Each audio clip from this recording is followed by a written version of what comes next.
بسم الله الرحمن الرحيم. الحمد لله رب العالمين، وبه نستعين على أمور الدنيا والدين.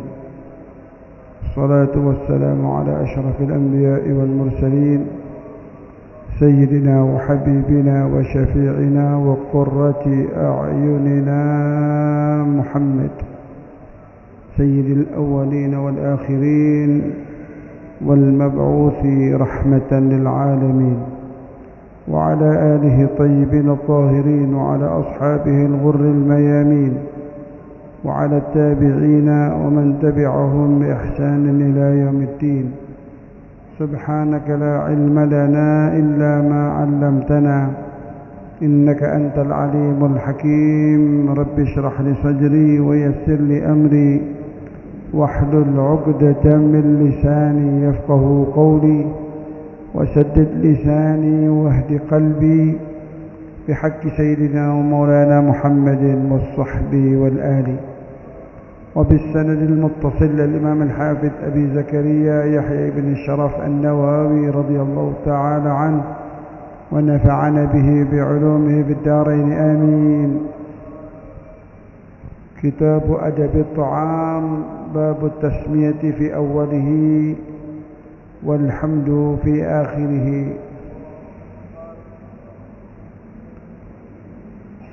وعن جابر رضي الله تعالى عنه قال: سمعت رسول الله صلى الله عليه وسلم أنه يقول: إذا دخل الرجل بيته فذكر الله تعالى عند دخوله وعند طعامه، قال الشيطان لأصحابه: لا مبيت لكم ولا عشاء.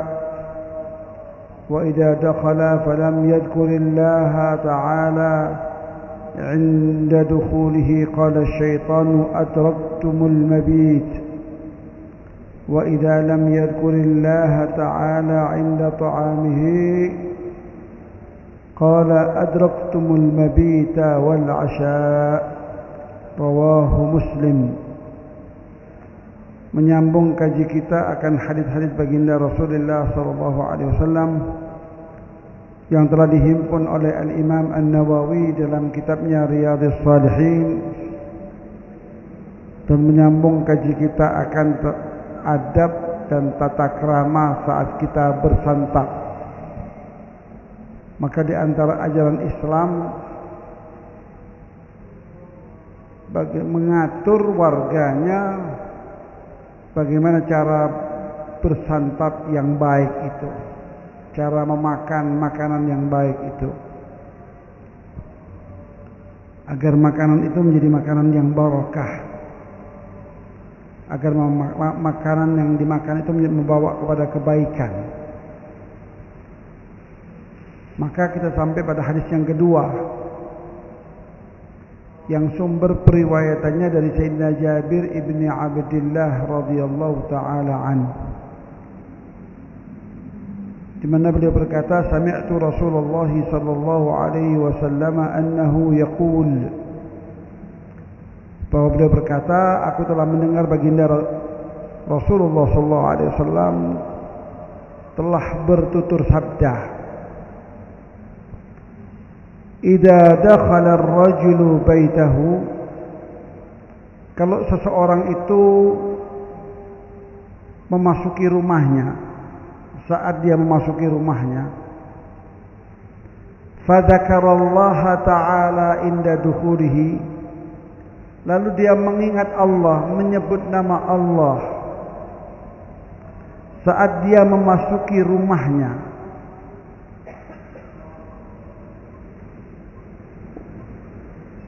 wa inda ta'amihi, dan demikian pula saat dia hendak bersantap makanan yang sudah disajikan untuknya, itu dia mengingat Allah, membaca asma Allah,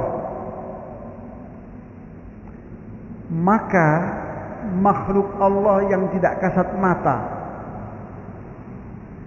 tapi dia punya misi dalam kehidupan di dunia ini. Apa itu? Mempecundangi manusia, menggagalkan misi manusia dalam menggapai mardhatillah, untuk menggapai keridhaan Allah. Itu janji syaitan, janji iblis di hadapan Allah seperti itu. Aku akan sesatkan manusia, akan aku tarik dari jalan yang lurus, dan aku akan gagalkan ia. Itu janji syaitan di hadapan Allah.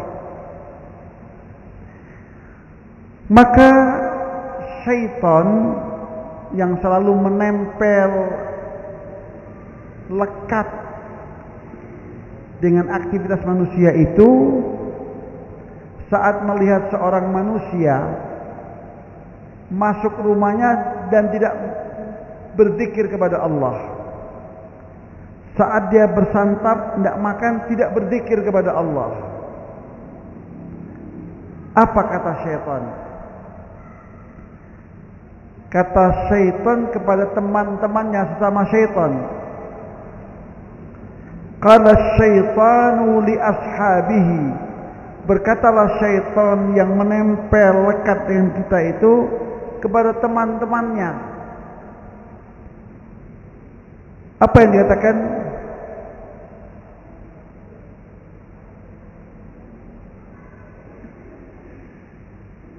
Ia mengatakan, la mabita lakum wala asya. Saat orang masuk rumahnya dan berzikir kepada Allah, saat orang tatkala masuk ke rumahnya tidak bersantap, ia berzikir kepada Allah, maka syaitan akan berkata kepada teman-temannya, enggak ada tempat tinggal untuk menginap di rumah ini,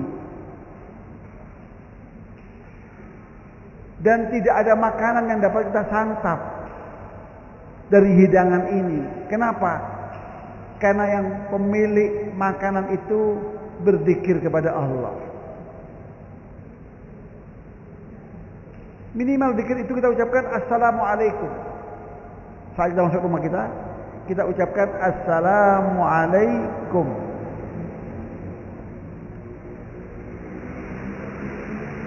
Karena assalam itu diambil dari asma'ul husna. Jadi kita mengucapkan assalamualaikum itu sudah berzikir kepada Allah. Saat kita masuk assalamualaikum, maka syaitan akan berkata kepada teman-temannya, enggak ada tempat tinggal untuk kita menginap di rumah ini. Saat kita tidak bersantap lalu kita mengucapkan bismillah saja, maka syaitan akan berkata kepada teman-temannya, enggak ada makanan untuk kita dari tempat ini.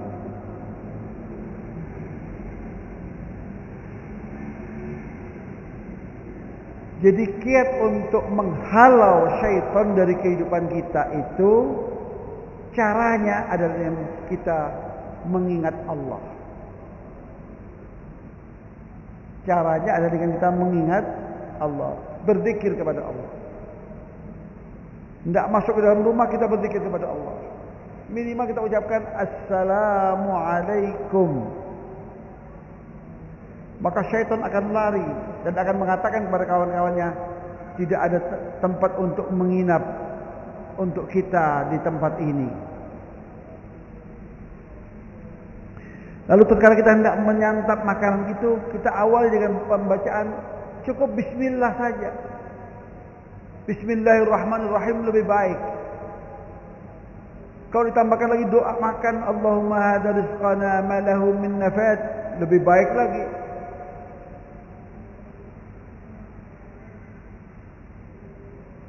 Kalau kita tambahkan doa Allahumma barik lana fima razaqtana wa qina adzabannar, lebih baik dan lebih baik lagi. Allah akan berkahi makanan itu, sehingga akan menjadi energi yang positif untuk diri kita, sehingga akan memenuhi asupan itu, akan memenuhi apa yang dibutuhkan oleh tubuh kita, sehingga kesehatan tubuh kita akan terjaga. Itulah arti berkah. Tapi seseorang tatkala masuk rumahnya asal masuk saja, Begitu lihat makanan langsung dia santap, dia masukkan ke mulutnya. Apa yang terjadi? Maka kata Rasul sallallahu alaihi wasallam, "Wa idza dakhala falam yadhkurillaha ta'ala 'inda dukhulihi qala asy-syaitanu adraktumul mabit." Tatkala kita masuk rumah kita, kita tidak berzikir kepada Allah, tidak mengucapkan salam. Apa kata syaitan? Mengundang teman-temannya, malam ini kita dapat tempat tinggal untuk bermalam. Maka bermalamlah kita dengan syaitan. Wal'iyadhu billahi ta'ala, mudah-mudahan Allah lindungi diri kita dari segala pengaruh jahat syaitan. Syaitan akan bersama kita dalam rumah kita. Oleh karena itu kalau ada rumah yang selalu ribut-ribut, antara suami istri ribut aja isinya, bukan tidak mungkin itu karena ulah syaitan. Mungkin sang pemilik rumah saat masuk tidak berzikir kepada Allah, baik suami maupun istri. Akibatnya syaitan kemudian mempecundangi mereka, menghasut mereka. Karena syaitan begitu melihat hubungan yang harmonis ini, dia nggak inginkan. Melihat hubungan suami istri yang harmonis, yang baik, yang berjalan mulus, dia nggak inginkan. Maka dicari jalan bagaimana supaya suami istri itu hubungannya tidak harmonis.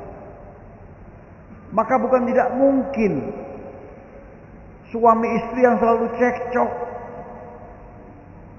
rumahnya diisi dengan keributan, selalu seperti itu, bukan tidak mungkin itu diawali tatkala dia masuk rumahnya tidak menyebut nama Allah, tidak berzikir kepada Allah, tidak mengucapkan salam.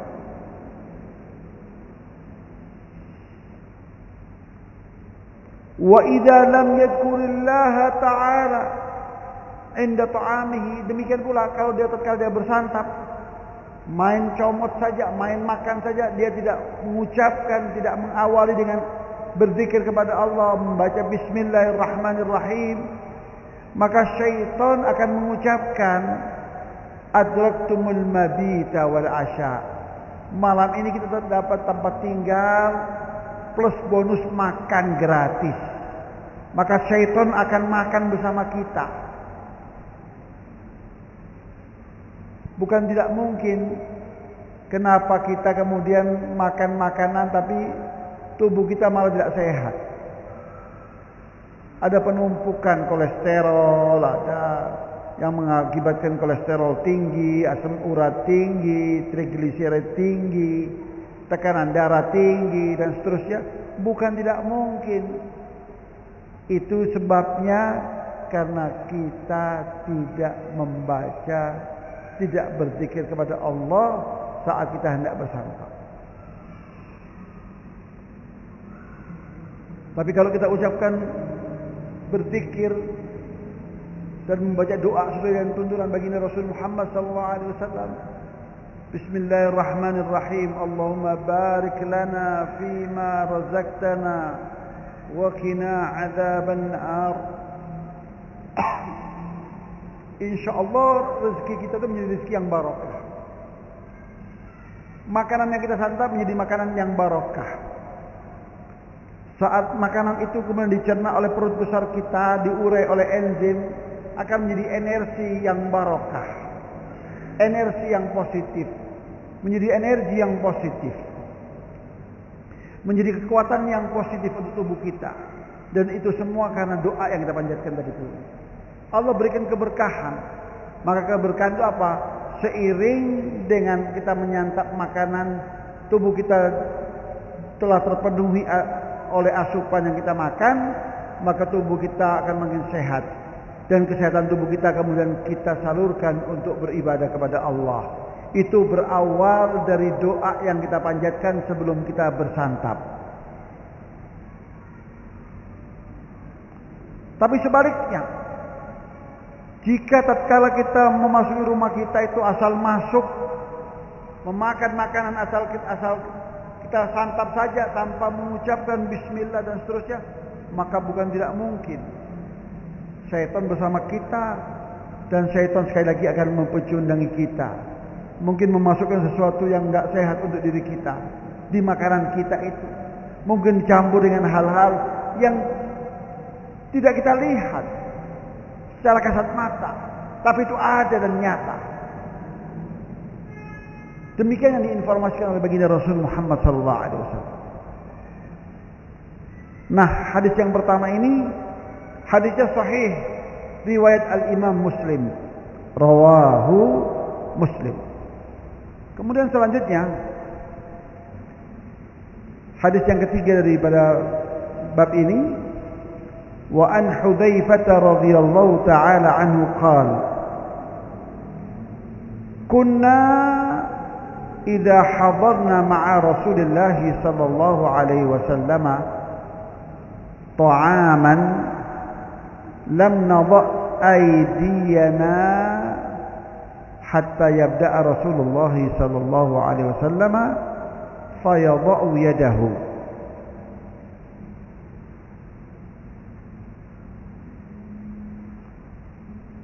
Hadis yang berikutnya ini bersumber periwayatannya dari seorang sahabat yang bernama Hudzaifah. Lengkapnya adalah Hudzaifah ibnul Yaman radhiyallahu anhu. Di mana beliau berkata, "Kunna idza hadarna." Kami ini punya kebiasaan jika hadir bersama Rasul sallallahu alaihi wasallam, menghadiri sebuah perjamuan, makan bersama Rasul sallallahu alaihi wasallam, maka kami tidak akan menaruh tangan kami di makanan itu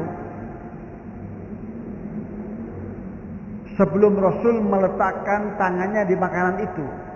Jadi begitu hormatnya para sahabat Rasulullah tidak mengawali memakan makanan kecuali setelah Rasul mengawalinya. Mereka tidak akan mengawali untuk menyentuh makanan itu sebelum Rasul menyentuhnya. Itu begitu adabnya para sahabat kepada baginda Rasul Muhammad sallallahu alaihi wasallam. Jadi kita tidak akan meletakkan tangan kita di makanan itu sebelum Rasul meletakkan tangan beliau. Sekali lagi ini menunjukkan betapa santunnya para sahabat itu terhadap baginda Rasul Muhammad sallallahu alaihi wasallam. Lalu wa inna hadarna ma'ahu ta'aman faja'at jariyatun ka'annaha tudfa' fadhahabat litadha'a yadaha fi at-ta'am fa'akhadhaha Rasulullah sallallahu alaihi wasallam biyadiha. ثم جاء أعرابي كأنما يدفع فأخذ بيده. Suatu hari kita menghadiri perjamuan, diundang orang makan bersama baginda Rasul Muhammad SAW. Saat kita duduk di hadapan makanan itu, tiba-tiba datang seorang anak perempuan yang dengan cepatnya seakan-akan ada yang mendorongnya. Datang cepat menghampiri makanan itu. Lalu dia meletakkan tangannya. Anak perempuan kecil mencomot. Tidak mencomot makanan itu, tidak mengambil makanan itu.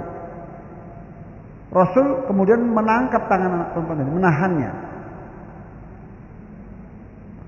Lalu masih di majelis yang sama, di perhelatan yang sama, di perjamuan yang sama, datang seorang badui, orang desa, datang sama, mungkin sudah lama nggak jumpa makanan, lihat makanan, antusias sekali dia, datang ujuk-ujuk dan tidak mencomot makanan itu.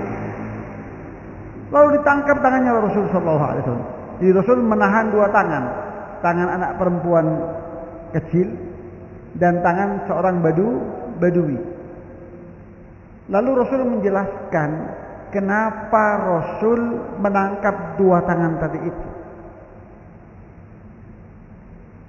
Bukan karena Rasul tidak ingin dijauhi orang lain dalam bersantap, itu tidak, sama sekali tidak. Itu bukan akhlak Rasul. Rasul kemudian menjelaskan, faqala Rasulullah sallallahu alaihi wasallam, inna syaitana yastahillu at-ta'am alla yudhkara ismallahi ta'ala alaihi. Bahwa syaitan itu akan menyantap makanan yang makanan itu saat disantap tidak menyebutkan nama Allah, tidak menyebut bismillah, tidak mengucapkan bismillah, datang tahu-tahu mencomot makanan dan menyantapnya. Nah, syaitan akan nimbrung untuk makan bersama orang itu.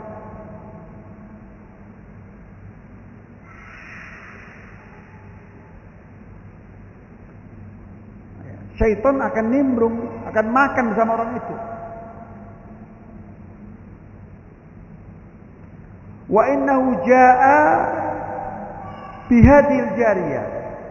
Nah, syaitan datang dan memanfaatkan anak kecil ini, anak perempuan yang kecil tadi itu. Datang ujuk-ujuk, tidak menyantap makanan. Itu diperalat oleh syaitan, dimanfaatkan oleh syaitan. Hakikatnya syaitanlah yang akan makan.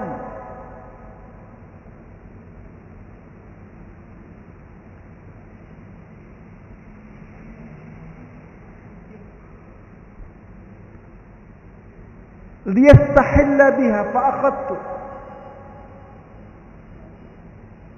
Nah, syaitan memanfaatkan anak kecil ini untuk menyantap makanan. Kemudian aku tangkap tangannya. Faja'a bihil a'rabi. Dan demikian juga faja'a bihadal a'rabi. Syaitan juga datang, syaitan yang lain datang juga. Bersama siapa? Bersama orang Badui tadi itu. Ya. Liyastahilla bihi, untuk juga menyantap makanan tadi itu. Ya, ujuk-ujuk datang dan tidak menyantap makanan. Fa akhadtu biyadihi, aku tangkap juga tangan Badui tadi itu. Walladhi nafsi biyadihi. Lalu Rasul bersumpah untuk meyakinkan kita. Rasul itu sampai bersumpah, demi nyawaku yang berada dalam kekuasaannya, inna yadahu fi yadi ma'a yadaihima, bahwa tanganku menangkap tangan syaitan itu bersama tangan syaitan, dan bersama tangan kedua orang tadi itu, anak kecil dan orang Arabi tadi itu, orang Badui tadi itu. Jadi hakikatnya Rasul menangkap, bukan sekedar menangkap tangan Badui, tapi bersama tangan Badui itu Rasul menangkap tangan syaitan. Hakikatnya Rasul bukan sekedar menangkap tangan anak kecil perempuan tadi itu, tapi bersama Rasul menangkap tangan anak kecil itu, Rasul menangkap tangan syaitan. Rasul yakinkan kita sampai Rasul bersumpah.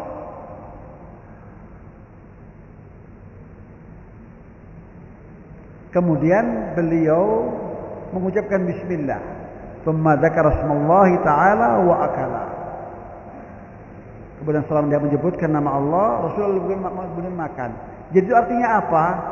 Artinya syaitan itu akan selalu menempel pada kita saat kita hendak masuk rumah kita dan saat kita hendak bersantap, makan atau minum. Begitu kita tidak menyebutkan nama Allah, syaitan akan nimbrung ikut makan. Syaitan akan nimbrung ikut minum.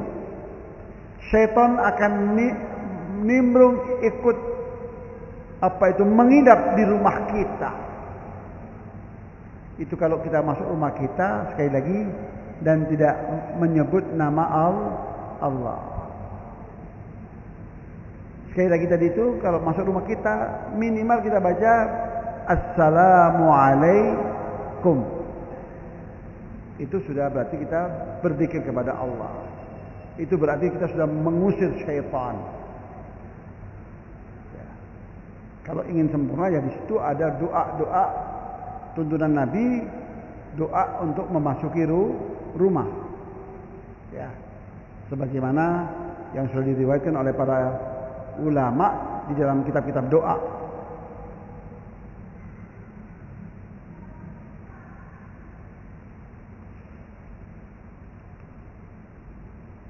Hadis ini juga diriwayatkan oleh Al-Imam Muslim.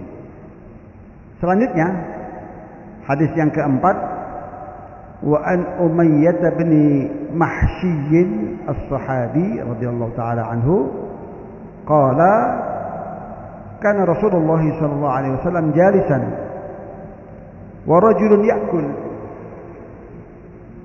falam yusammi Allah hatta lam yabqa min ta'amihi luqmah falamma rafa'aha ila fihi qala bismillahi awwalahu wa akhirahu fadhahika an-nabiy sallallahu alaihi wasallam thumma qala ma zala asy-syaitanu ya'kulu ma'ahu falamma dzakara ismallahi istaqa'a ma fi batnihi rawahu Abu Dawud wan Nasa'i. Hadis yang keempat ini di sumber periwayatannya dari Umayyah bin Mahsy, seorang sahabat Rasulullah sallallahu alaihi wasallam. Di mana beliau berkata, kata beliau, suatu hari Rasul sallallahu alaihi wasallam itu sedang duduk-duduk. Nah, di dekat beliau itu ada seseorang sedang makan. Dan orang itu entah karena didorong oleh rasa lapar mungkin lupa tidak membaca bismillah, langsung menyantapnya.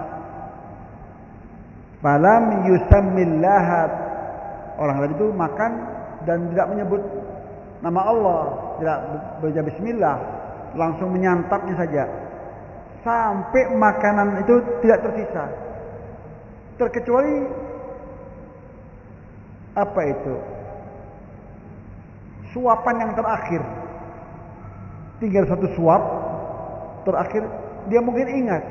Maka dia membaca bismillahi awwalahu wa akhirahu.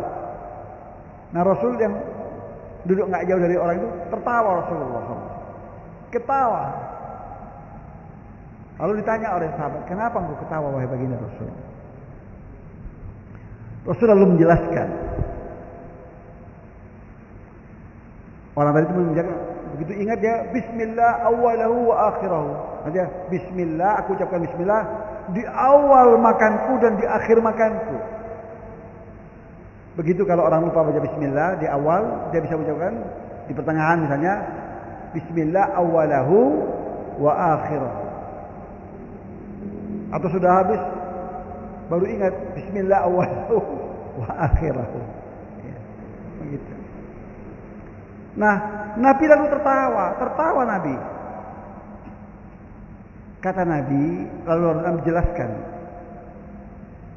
Kata Nabi, dari awal orang itu makan, syaitan ikut nimbrung makan bersamanya. Nabi, Allah berikan keistimewaan dapat melihat apa yang tidak bisa kita lihat. Nabi itu dapat melihat apa yang tidak bisa kita lihat. Kata Nabi, sedari tadi syaitan ikut nimbrung bersamanya makan. Ini makan satu suapan, syaitan mungkin 3 suapan. Makanya kadang-kadang kita ini makan 3 piring masih belum merasa kenyang. Nah, itu kalau kita tidak evaluasi, mungkin kita saat itu lupa membaca bismillah. Maka kata Nabi, sedari tadi syaitan makan bersama orang itu. Begitu orang itu ingat Allah dan dia ucapkan bismillah awwalahu wa akhirahu, syaitan tadi itu enggak tahan. Dia tumpahkan seluruh makanan yang dimakan tadi itu. Tentunya bukan di piring orang tadi itu. Ya, tempat yang lain. Muntah. Begitu dia ucapkan bismillah, ya, muntah syaitan tadi itu. Sehingga isi perutnya keluar tadi itu dari makanan yang dimakan tadi. Jadi sekali lagi, hadis-hadis ini adalah bagaimana Nabi memberikan kiat-kiat untuk kita, untuk mensterilisasi kehidupan kita ini dari pengaruh syaitan. Caranya dengan apa? Basmalah. Caranya dengan apa? Berzikir kepada Allah. Masuk ke dalam rumah diiringi dengan zikir kepada Allah. Hendak makan diiringi dengan zikir kepada Allah. Hendak minum diiringi dengan zikir kepada Allah. Hendak tidur diiringi dengan zikir kepada Allah. Nanti ada bab bagaimana seyogyanya yang kita laksanakan kalau kita hendak tidur. Kenapa? Agar seluruh aktivitas kita itu menjadi aktivitas yang berkualitas. Tidur kita menjadi tidur yang berkualitas. Enggak perlu berapa jam kita tidur. Andaikan seorang itu tidur saja 1 jam saja, namun tidurnya itu berkualitas, itu sudah cukup, dia bangun puas. Tapi ada orang yang tidur berjam-jam, lebih dari 8 jam bahkan, bangun tetap lesu, sakit semua tubuhnya, dan merasa belum mesti mengantuk, belum puas tidur. Itu menunjukkan bahwa tidurnya tidak berkualitas. Nah, bagaimana cara kiat-kiat agar tidur kita berkualitas tadi itu? Ada tuntunan doa dari baginda Rasul Muhammad SAW. Ya, di antaranya doanya adalah Allahumma inni aslamtu nafsi ilaik wa wajjahtu wajhi ilaik wa fawwatu al-amra ilaik wa fawwatu al-amri ilaik, ya, wa alja'tu dhahri ilaik raghbatan wa rahbatan ilaik. Nah, ini menjadikan tidur kita menjadi tidur yang berkualitas. Kenapa? Allahumma inni aslamtu nafsi ilaik. Ya Allah, aku serahkan tubuh ini, aku titipkan kepadamu. Saat orang berbaring tidur, kehilangan kontrol dirinya, kehilangan akalnya, sudah. Kan tidur itu akhul maut. Tidur itu saudara kembarnya mati. Orang kehilangan kesadaran, itu tidur. Apa yang terjadi? Nggak tahu kita. Mungkin akan terjadi kebakaran, mungkin akan terjadi perampokan, yang bukan tidak mungkin akan mengancam keselamatan kita, keselamatan harta kita. Maka apa itu? Sebelum tidur kita baca, Ya Allah, ya Tuhanku, aku serahkan jiwaku kepadamu, aku titipkan kepadamu ya Allah, dan Engkau sebaik-baiknya tempat aku menitipkan jiwaku. Wa wajjahtu wajhi ilaik, dan aku hadapkan wajahku menghadap kepadamu. Wa fawwadtu nafsi ilaik, sekali lagi aku serahkan jiwa ini kepadamu ya Allah. Engkau yang mengurusnya, Engkau Maha Pelindung, Engkau adalah pelindung yang terbaik. Wa alja'tu dhahri ilaik, dan ya Allah, aku letakkan punggungku ini juga kepadamu, aku serahkan kepadamu.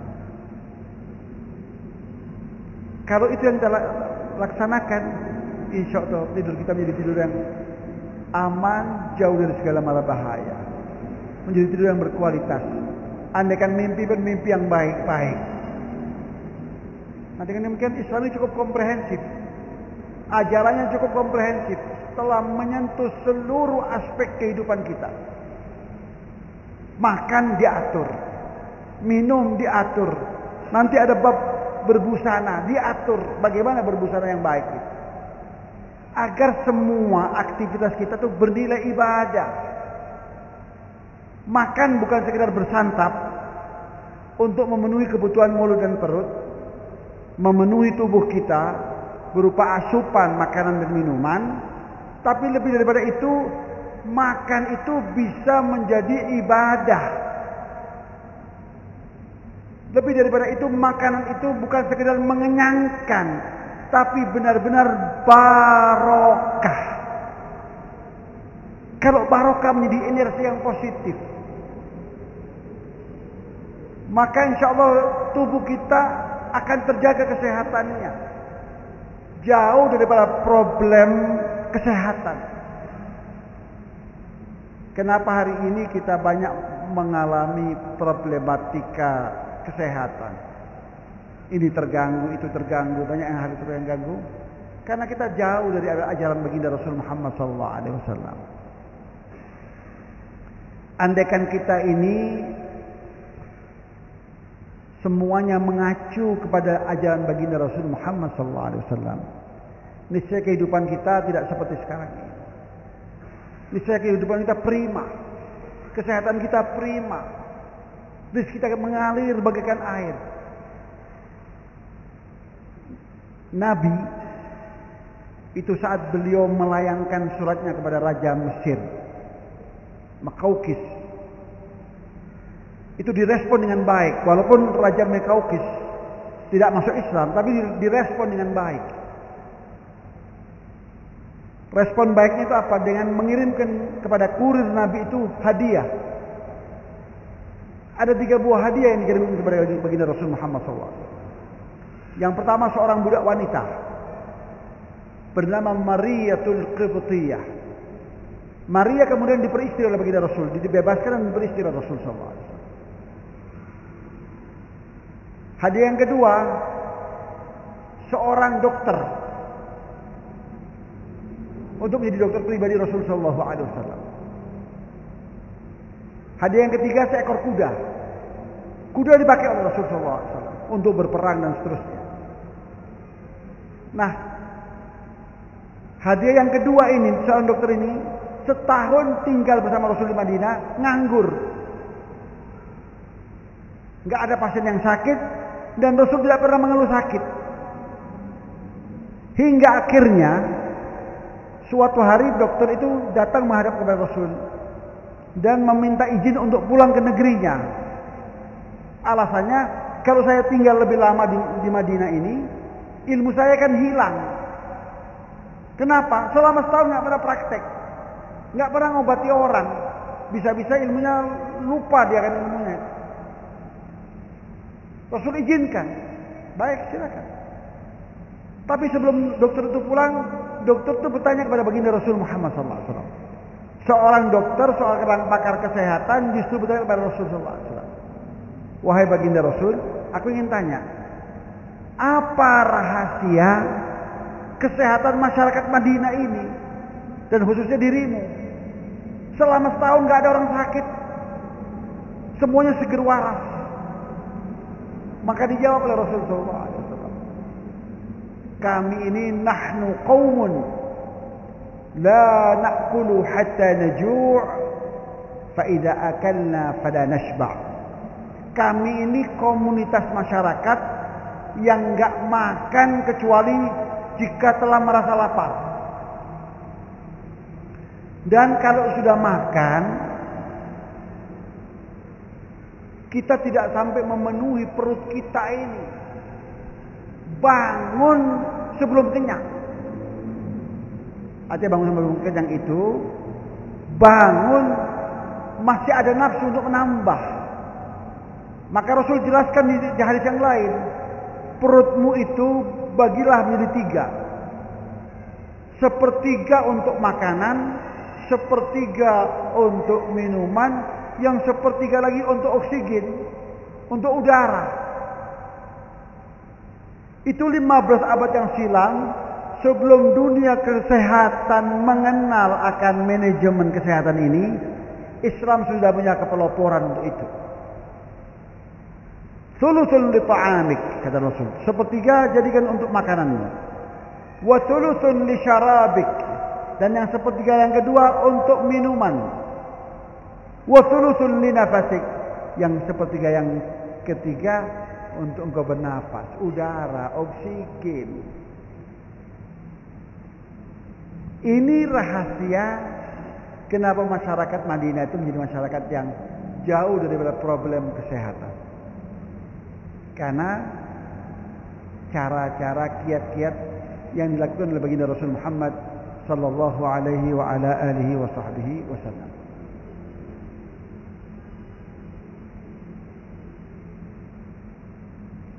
Selanjutnya ada cerita yang berkaitan dengan hadis ini.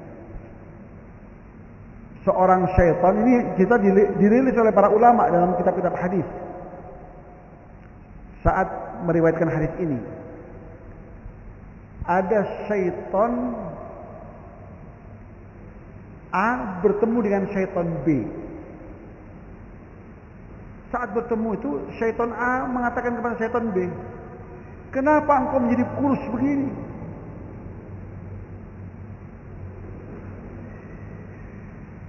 Sementara syaitan B sehat-sehat saja, gemuk-gemuk saja.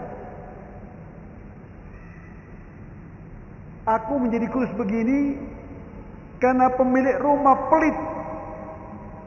Enggak ada porsi untukku. Porsi untuk tidur dan porsi untuk makan dan minum." Kata si syaitan, "Kalau juraganku baik hati, aku mendapatkan tempat tinggal, makan dan minum gratis." Rupanya syaitan A itu juragannya adalah orang yang tidak pernah berzikir sewaktu masuk rumahnya. Jadi sebelum syaitan masuk ke rumahnya, dia masuk terlebih dahulu, mendahului sang pemilik rumah. Demikian pula waktu makan. Santap, dia ikut menyantap. Maka syaitan ini menjadi gemuk dan sehat. Sementara syaitan yang kurus enggak ada porsi untukku. Enggak untuk tempat tinggal, enggak juga untuk makan dan minum. Kenapa? Karena pemilik rumah itu acap kali tidak masuk, berzikir kepada Allah masuk rumahnya. Dan acap kali tidak makan, membaca bismillah. Acap kali tidak minum, membaca bismillah. Maka enggak ada porsi untuk syaitan itu. Nah, cerita yang ringan cukup menarik. Ya. Bagaimana cara kita untuk mensterilkan kehidupan kita ini dari pengaruh syaitan, yaitu dengan berzikir kepada Allah. Cukup termasuk zikir adalah saat kita masuk rumah kita ucapkan salam. Assalamualaikum. Cukup termasuk zikir saat kita bersantap, baik makan maupun minum, kita ucapkan bismillah. Kalau kita ucapkan bismillahirrahmanirrahim lebih afdal. Kalau kita ucapkan doa makan yang diajarkan oleh baginda Rasul lebih afdal dan afdal. Ya. Ini doa Allahumma barik lana fima razaqtana wa qina adzabannar. Inilah kiranya apa saya sampaikan pada kesempatan ini, mudah-mudahan apa saya sampaikan menjadi ilmu yang barakah dan bermanfaat bagi kita semua fid din wa dunya wal akhirah. Wa sallallahu ala sayyidina Muhammadin nabiyil ummi wa ala alihi wa sahbihi wasallam.